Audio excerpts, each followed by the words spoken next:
ઘણી વખત થાય ને, કોઈનું શરીર જોઈને, કોઈનું સ્વરૂપ જોઈને, કોઈની ઉંમર જોઈ આપણે એને નાનો ગણી બેઠતા હોય છે. આ શું કહેવાનો પ્રસંગ છે આપણા સૌરાષ્ટ્ર કચ્છનો. એક કચ્છની અંદર એમ કહેવાય કે એક ઠાકોર રહે છે, રાજા સાહેબ. કચ્છની અંદર એ જામ હલધ્રોલ નામના એક રાજા રહે છે.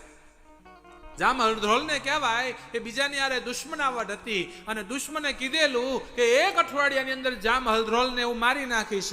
એટલે જામ હલધ્રોલ નું રખેપું કરવા, એને સાથ આપવા જે નાના નાના ગામડા હતા, એ ગામડામાંથી કહેવાય અનેક ક્ષત્રિયો, અનેક યુવાનો એમના રક્ષણ માટે આવ્યા છે. બરાબર આમ ડેલીઓ ભરાણેલી, હકડે ઠઠ એની આખી કચેરી ભરાણેલી, બધા કહુંબાઓ પીવે છે. એમાં એક ખૂણામાં એક 14 વર્ષનો એક બાળક બેઠેલો. એટલે જામ હલધ્રોલે કીધું કે આ કોણ છે? આ યુવાન કોણ છે? આ નાનો એવો છોકરો છે, એના મોઢામાં દૂધ ગંધાય છે. અને કોઈ કીધું કે ભદ્રેસર થી, કચ્છથી હાલાજી જાડેજા આપનું રક્ષણ કરવા આવ્યા છે. હે કે હા, ભદ્રેસર થી આ જાડેજા ગોહિલ, જાડેજા દરબાર આવ્યા છે આ હાલાજી. જામ હલધ્રોલ આમ ને એવું કરીને જોયું કે ઓહો, કચ્છમાં બધા મરી પરવાર્યા કે આ નાનો એવો દૂધ પીતું છોકરું મેકી દીધું અહીંયા રક્ષણ કરવા? વિચાર તો કરવો જોઈએ. આ 14 વર્ષનો છોકરો આ હું બગાડી લેવાનો દુશ્મનનું? હે છોકરા, વયો જા, તારા મોઢામાં હજી દૂધ ગંધાય છે. આમ કહેવાય છે. ઈ હાલાજીના કાનમાં શબ્દ પડ્યા છે. સમસમી ગયો, ગરાસ્યો છે, ક્ષત્રિયનું બાળ છે.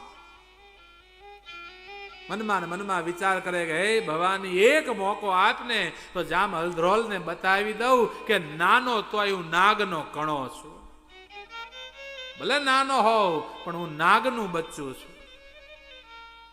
2-3 દિવસ થયા અને એકવારનો સમય, સવારની અંદર જામ હલધ્રોલના ભાઈ હતા, એ બરાબર એની કુટિયામાં નાતા હતા. એની જે રાવટી હતી એમાં સ્નાન કરતા હતા. એમાં દુશ્મન આવ્યો.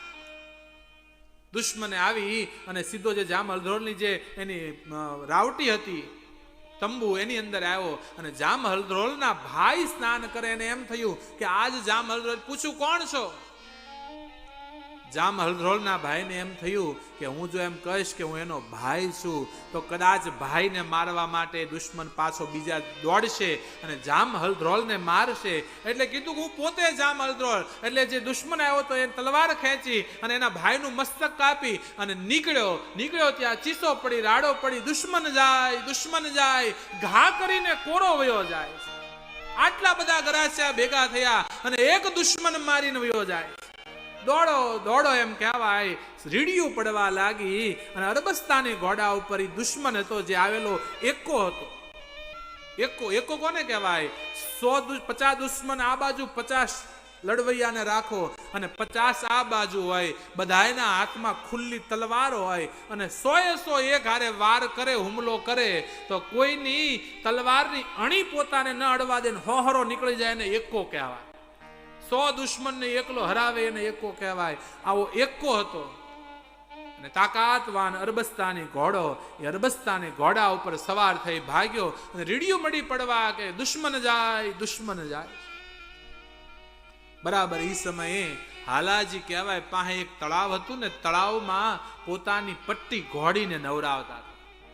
ઘોડીનું ચોકડું કાઢી નાખેલું, લગામ કાઢી નાખેલી, ઉપર જે કઈ બાંધવાનો સામાન બધો કાઢેલો, પોતે એક નાનો એવો કછોટો એક ધોતી પહેરેલી અને કહેવાય છે પટ્ટી ઘોડીને નવરાવે અને એમાં સવાજ સાંભળ્યો છે કે દુશ્મન જાય છે, દુશ્મન કોરો જાય છે. બરાબર ઘોડી નવરાવતા એ હાલાજી કહેવાય આ સાદ સાંભળ્યા. પોતાની ઘોડીની કેશવાળી થોભી, ઘોડી પર પટ્ટી ઉપર લગામ વાળી છલાંગ લીધી અને ઝાડવાના ટેકે મૂકેલો પોતાનો ભાલો હતો, હાંગડું કહેવાય. એમ કહેવાય કે હાલાજી પોતાની ઊંચાઈ કરતા ડબલ લાંબો ભાલો રાખતા.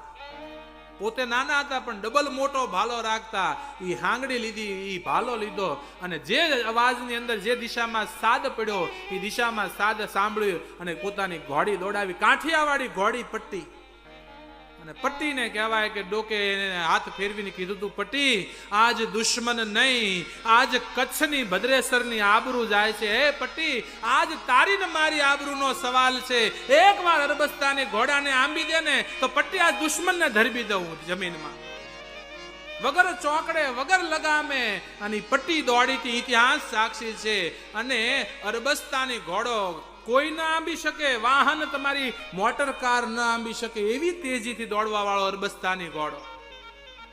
અરબસ્તાની ઘોડો, એની ઉપર દુશ્મન એકો સવાર અને પટ્ટી ઘોડી હતી છલાંગ મારી અને કહેવાય ઘોડી દોડી આગળ અરબસ્તાની ઘોડો ને દુશ્મન વાહે પટ્ટી ઘોડી ઉપર હાલાજી સવાર થઈ અને કહેવાય બરાબર ઘોડી કૂદી અને એક હાંગડું હાથમાં ભાલું લઈ અને હાલાજીએ ધરીબું એ દુશ્મન અરબસ્તાની ઘોડા બેને જમીન હોહરો બાલો જમીનમાં વયો ગયો. અરબસ્તાની ઘોડાના પગ નાન્યાન ફરવા લાગ્યા હતા, એક ડગલું ન હાલી શક્યો. દુશ્મનને ઘોડા હોતો એમ કહેવાય જમીનમાં ધરબી દીધો તો.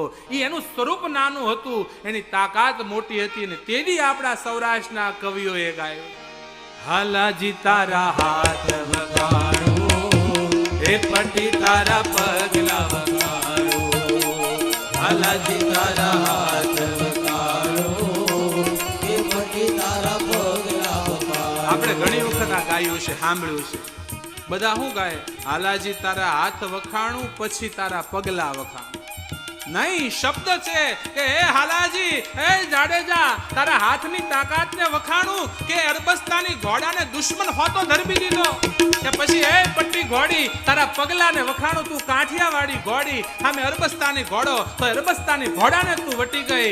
આને કહેવાય સૌરાષ્ટ્રના કવિઓ લખે, રાવણ સરકો રાજીઓ હવે પર્વત મેરુ પ્રમાણ, હાલાજી તારા